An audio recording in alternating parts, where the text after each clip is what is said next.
Desde el pasado 7 de septiembre y hasta el próximo 6 de junio, en México se vivirá el proceso electoral más grande de la historia.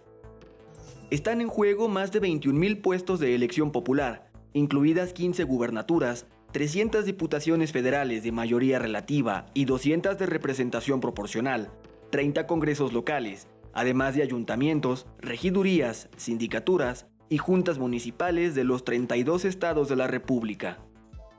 Para estos comicios se espera una participación de 93,670,000 ciudadanos, quienes podrán acudir a las más de 163,244 casillas que se instalarán en todo el territorio nacional. Parte fundamental de la vida democrática en un país es la cooperación de la población. En esta ocasión trabajarán 1.4 millones de ciudadanos que, junto a los 7,000 supervisores electorales y los 41,000 capacitadores electorales, tratarán de garantizar una elección limpia.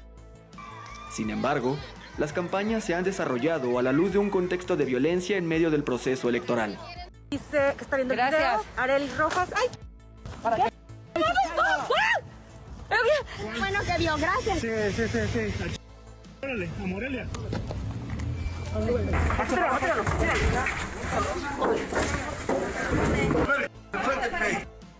El candidato de Movimiento Ciudadano a la alcaldía de Cajeme, Sonora, Abel Murrieta, fue asesinado por un grupo armado mientras realizaba actos de campaña la tarde del pasado jueves 13 de mayo en las calles de Ciudad Obregón. El abanderado del Partido Naranja tenía una reconocida carrera en la política. Fue procurador de justicia del Estado entre 2004 y 2012, durante las administraciones de Eduardo Burz Casteló y Guillermo Padres Elías. Además, ocupó el cargo de diputado local de 2012 a 2015 y posteriormente fue diputado federal entre 2015 y 2018. También era representante legal de la familia Levarón, víctimas de un ataque por un comando armado en 2019, en el cual murieron 3 mujeres y 6 niños. Luego de que se dio a conocer la información, diversas personalidades de la política condenaron el homicidio. Primero, pues lamentar este hecho. Realmente es muy triste que estas cosas sucedan y enviar nuestro pésame a los familiares y, acompañado del pésame, también el compromiso de hacer la investigación y de castigar a los responsables. Por su parte, la gobernadora de Sonora, Claudia Pavlovich, publicó una serie de mensajes en los que calificó el asesinato como un ataque a la democracia. En tanto, el partido Movimiento Ciudadano, al que pertenecía Abel Murrieta, instó a las autoridades de todos los niveles a llevar a los culpables ante la justicia. Exigimos justicia inmediata. Exigimos que den con los responsables y que se deslinden responsabilidades. Estamos viendo un disparador de violencia muy importante que tiene que ver con los estados en donde se van a renovar las gubernaturas. Las 15 gubernaturas, estamos viendo que esta tendencia de violencia se está elevando. Sonora es un ejemplo muy claro. De hecho, el asesinato del candidato de Cajeme, fíjate, te voy a dar un dato muy importante, es apenas el segundo candidato que ha sido asesinado en elecciones federales o locales en esa entidad a lo largo de los últimos 21 años. No era un problema común en Sonora. Sin embargo, estos problemas de alternancia pues sí están generando cierta efervescencia, polarización política. Este fatal ataque se suma a una lista de agresiones contra candidatos de otras entidades cuya vida estuvo en riesgo. El pasado 8 de mayo, la camioneta en la que viajaba el candidato del PRI a la alcaldía de Morelia, Michoacán, Guillermo Valencia Reyes, fue atacada a balazos en el fraccionamiento Cosmos en Morelia. El candidato priista resultó ileso, pues momentos antes decidió cambiar de vehículo, por lo que evitó salir herido en el ataque armado al convoy, con el que usualmente se transportaba hacia sus actividades proselitistas. Sin embargo, 2 de las 3 personas que viajaban en ella resultaron con lesiones que requirieron hospitalización. Después del ataque, el político priista suspendió sus actividades hasta el 12 de mayo, cuando anunció su reincorporación a las campañas. 4 días después, el priista presentó su denuncia y solicitó a la Fiscalía General de la República que atrajera el caso para dar con los responsables. Pido a la Fiscalía General de la República que le ayude para esclarecer los hechos. Temo por mi vida, sí, pero no me voy a detener, no dejaré de luchar. Y hago una invitación al fiscal Gertz Manero para que atraiga la investigación. Tengo todo el sustento legal, se utilizaron armas de uso de fuego exclusivas de las Fuerzas Armadas y prohibidas por la ley. Y bueno, pues en ese tenor tengo todo el derecho de solicitar que se atraiga el caso y que se investigue a quien se tenga que investigar. Este lunes 17 de mayo, el candidato a diputado local por el Distrito 20 de Guanajuato, Juan Manuel Guzmán Ramírez, fue atacado a balazos mientras circulaba en su camioneta de campaña acompañado de 2 personas más en el municipio de Moroleón. Derivado del ataque, el candidato y sus acompañantes resultaron heridos y fueron reportados fuera de peligro tras ser hospitalizados. Ante este escenario, Juan Manuel Guzmán anunció que continuará sus actividades de campaña a través de redes sociales.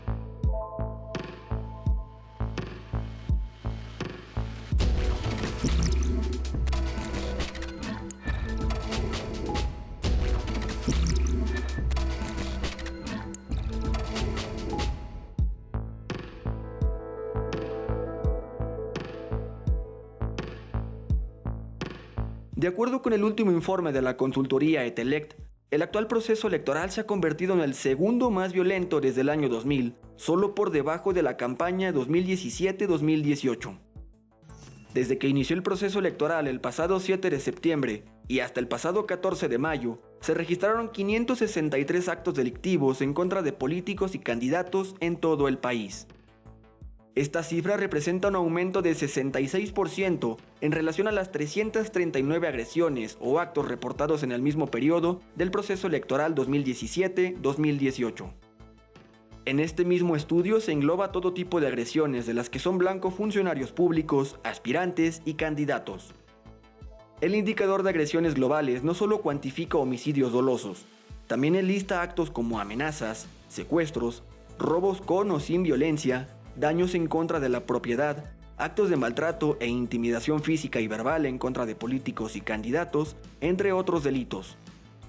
De acuerdo con Etelect, el número de homicidios registrados en el marco de estos comicios electorales es menor en comparación con la elección anterior. Hace 3 años, en el mismo periodo, el mismo corte, el 14 de mayo del 18, habían sido asesinados 103 políticos en aquel entonces. Es decir, aquí hay un descenso del 19%, y en lo que se refiere a aspirantes, hace 3 años habían sido asesinados ya al mismo corte, al 14 de mayo de 2018, 38 aspirantes y candidatos contra los 32 que tenemos ahora. Aquí hay un descenso del 15,7%. Debido a los preocupantes números que se presentaron durante los primeros meses de la contienda electoral, en marzo pasado el gobierno federal implementó un programa de protección a los candidatos y políticos. El tema que más ocupa en la mesa de estrategia de protección de contexto electoral es el instruido por el señor presidente de México respecto de prevenir, sancionar la violencia política y proteger a candidatos o aspirantes amenazados por el crimen organizado y el crimen de cuello blanco. Esto marcó un avance importante para la seguridad de aquellos que son parte del contexto político de nuestro país. De los 83 políticos asesinados hasta el corte del 14 de mayo, 10 aspirantes y candidatos fueron asesinados en el mes de marzo. Para abril la cifra se redujo a 3 casos, y en mayo se reportó un homicidio, el de Abel Murrieta. Nosotros recomendamos hace 3 años, y hoy en este proceso lo hemos vuelto a hacer, que sí debe haber una reforma a la ley electoral para que ese artículo extienda la protección también a quien aspira a un cargo de elección, aun cuando todavía no se ha registrado ante un partido político. Porque el mecanismo de protección o de seguridad que anunció el gobierno federal parte de esta legislación. Todos los candidatos y candidatas que estén siendo amenazados tienen el derecho a solicitar medidas de seguridad al INE, si son candidatos federales, o a los soples, si son candidatos estatales o municipales. Lo solicitan, de hecho, a los presidentes de estos institutos electorales. Ellos, a su vez, tienen que solicitarlo a la Secretaría de Gobernación a nivel federal o a las secretarías de gobierno en los estados. Y estas formulan un análisis de riesgos para definir qué tipo de vulnerabilidad enfrentan y, por ende, qué tipo de medidas cautelares de seguridad les deben proveer. A pesar de la sonada intervención del crimen organizado en estos ataques con tintes políticos, el mismo estudio señala que dentro de las líneas de investigación, los grupos criminales solo fueron vinculados en un número limitado de casos. Por ejemplo, de estas 563 agresiones que tenemos al día de hoy, sí tendríamos identificado en el 16% de los casos, solo en el 16%, una posible participación de grupos de la delincuencia, del narco, y otras bandas delictivas, no solo de narcotráfico, también dedicadas al huachicoleo, a la trata de personas. Entonces sí, es un tema importante. De hecho, de los 32 aspirantes que han asesinado, por ejemplo, el seguimiento que hemos hecho respecto a las líneas de investigación que han anunciado las fiscalías de los estados, solamente en 4 de esos 32 casos se presume la participación de grupos de narcotráfico. Realmente el narcotráfico no actúa solo. Muchas veces actúa pues en colusión, lamentablemente, ¿no?, con el propio poder político a nivel local. Entonces, por donde lo queramos ver, pues sí hay lamentablemente un patrón de violencia política que se confirmaría con este dato.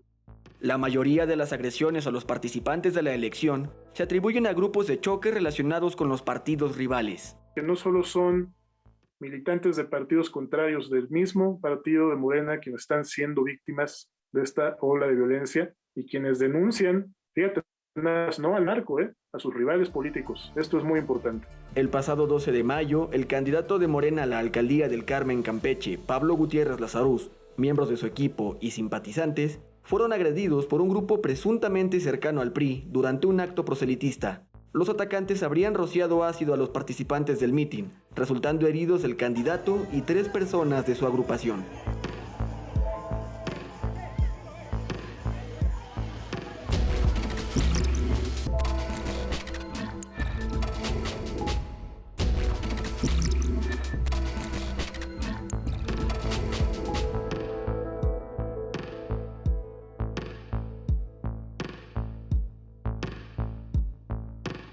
Históricamente existen varias entidades que han sido marcadas por la violencia en las campañas electorales. 3 estados concentran más del 60% de estos atentados en contra de candidatos desde el año 2000 a la fecha. Estos son Guerrero, Oaxaca y Veracruz. Sin embargo, hay otras que también tienen un severo problema de violencia política, como el Estado de México, Guanajuato y Puebla, es decir, las entidades del centro y sur del país.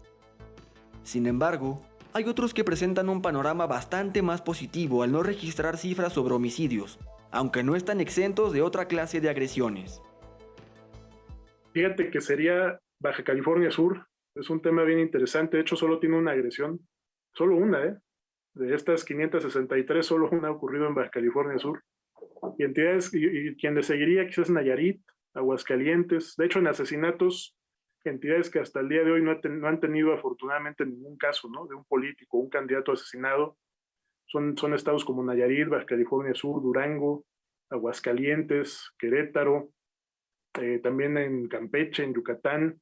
Son de los estados, la Ciudad de México. En la Ciudad de México, en los últimos 21 años, jamás han asesinado a un candidato o candidata, ni a aspirantes.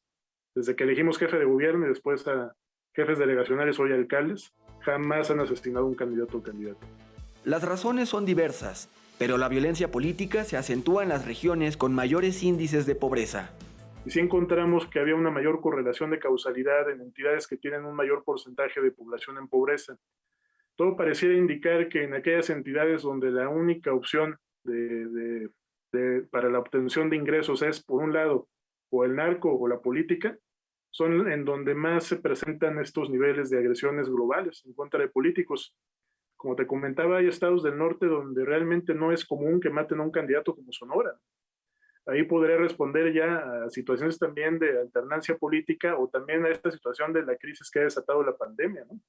Cada vez se vuelve pues más atractivo acceder a los recursos públicos y la disputa por esos cargos públicos es mayor porque en realidad es el control de presupuestos públicos, el control de recursos económicos, ¿no?, de los contribuyentes. Entonces sí me parece que esta también es una variable que puede estar jugando, ¿no?, en contra en algunas entidades. Los expertos señalan que este fenómeno también está relacionado con la alternancia política, ya que la mayoría de los asesinatos fueron perpetrados contra candidatos opositores al gobierno en turno. El 76% de los 84 políticos que han fallecido en ataques en este proceso electoral pertenecían a partidos opositores a los gobiernos estatales. De los 33 aspirantes, por lo menos 28 iban por puestos municipales y de estos, el 88.8% pertenecían al partido rival al de los alcaldes de los municipios en donde buscaban competir. A nivel local ocurre un fenómeno todavía más complejo, en donde realmente el poder lo detentan tanto el político como el poder económico, lo detentan familias muy poderosas que realmente se han venido heredando el poder por lo menos desde los últimos 10, 15 años, ¿no? Donde el poder brinca del hermano a la esposa, de la esposa al esposo, al primo. Este fenómeno lo que ha provocado es que estas familias ahora vayan estableciendo sus pactos también con grupos delictivos. El pasado domingo 16 de mayo, el ex precandidato a la alcaldía de Misantla, Veracruz, por el partido Morena, José Alfredo Gaspar Gutiérrez, fue hallado sin vida en un basurero municipal en Martínez de la Torre. El exaspirante alcalde de Misantla, municipio actualmente gobernado por el PAN, había desaparecido desde el jueves 13 de mayo y 3 días después fue encontrado muerto. El gobierno de Veracruz presume que una de las líneas de investigación está relacionada con sus actividades políticas. Le he pedido a la fiscal que se investigue a fondo. No vamos a permitir que en Misantla se descomponga el tema electoral. Entonces vamos a estar sin miramientos de partidos, de colores partidistas, ¿sí?, tras los responsables. ¿Sí? Hay dos líneas de investigación, y sí, en efecto, una tiene que ver con la cuestión política. Todo indica que en un proceso electoral de esta envergadura, asesinar a un candidato político es más complejo que quitarle la vida a un aspirante a candidatura. Ahora se volvió a presentar esa tendencia en la cual los agresores, independientemente de quiénes hayan sido, no haya sido grupos del narcotráfico, incluso grupos caciquiles, políticos o de otro tipo, optan por cometer atentados mortales en la etapa de precampañas e intercampañas, cuando todavía son aspirantes. Estos agresores sí tienen una lectura pues muy avanzada respecto a la manera en cómo operan este modus operandi, porque la ley electoral, la Ley General de Instituciones y Procedimientos Electorales y las leyes electorales de los estados solo prevén seguridad personal para candidatos con registro ante sus partidos, no para aspirantes ni para precandidatos. Entonces, ¿qué ocurre? Que los agresores, además de tener esta lectura, saben perfectamente que cuando asesinan a un aspirante, la autoridad ministerial no actúa con la misma determinación que cuando ya es un candidato registrado. Aunque gracias al programa de protección a candidatos se logró poner freno a los ataques letales contra estos, el acceso a la justicia se mantiene estancado. De los 32 aspirantes asesinados en medio del actual proceso electoral, únicamente en 3 casos se ha logrado detener a los posibles responsables de los homicidios y hasta la fecha, ninguna sentencia se ha dictado por alguno de los asesinatos registrados. Se estima que desde el año 2000, solo se ha logrado esclarecer el 15% del total de homicidios contra candidatos y aspirantes en campañas electorales. Por otra parte, la violencia política por cuestiones de género contra las mujeres es un factor que en estos comicios no pasa inadvertido. Si bien en abril del año pasado se publicó de manera oficial el decreto por el cual se tipificó como delito las conductas consideradas como violencia política de género, acreedoras hasta 6 años de prisión, en los hechos, los actos violentos contra las mujeres en tiempos electorales prevalecen con cierta notoriedad. De hecho, fíjate que aún sin incluir lo de violencia política de género, andamos con un 41% de mujeres víctimas. Es alto, es elevadísimo. Que como dices, tiene que ver en buena medida por la participación de la mujer que ha crecido en función de las reformas en materia de paridad, ¿no? Que ya es una situación que es obligatoria por ley, de que sea el mismo número de candidatos, hombres y mujeres, para diputados locales, federales y también para cargos de elección a nivel municipal. Entonces sí, por supuesto, ¿no? En la medida que la participación de la mujer ha aumentado, han quedado igualmente expuestas a estos actos de violencia. La abanderada del partido Morena a la presidencia municipal de Santa Cruz, Jojocotlán, Oaxaca, Tania López, aseguró que desde que se lanzó a la contienda se convirtió en blanco de esta clase de ataques.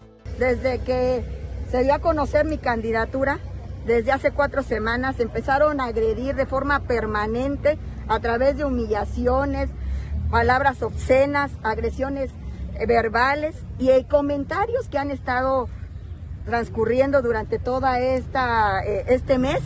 Y sobre todo, sabemos que vamos a iniciar campaña y lo que menos queremos es que esta campaña se manche. A más de 3 semanas de la próxima jornada electoral del 6 de junio, las agresiones y conductas delictivas originadas en este periodo se mantienen sin castigo. En este sentido, la impunidad continúa siendo un obstáculo que enfrentan estos procesos democráticos en México. Pero en este país no cualquiera puede ser candidato, no cualquiera puede aspirar a un cargo público. Eso ya lo vivió el presidente en su momento cuando buscó la presidencia de la República e incluso la gubernatura de Tabasco. Bueno, pues eso sigue presente. Lamentablemente sigue presente la democracia, aunque también las autoridades electorales lo presuman y pues también nos vendan esta idea de que se ha logrado consolidar. La verdad es que es falso. La democracia en México todavía le hace falta mucho para que todos estos grupos de poder respeten las reglas de la democracia y busquen conservar su autoridad o obtenerla a través de las urnas, ¿no? Y no de la violencia.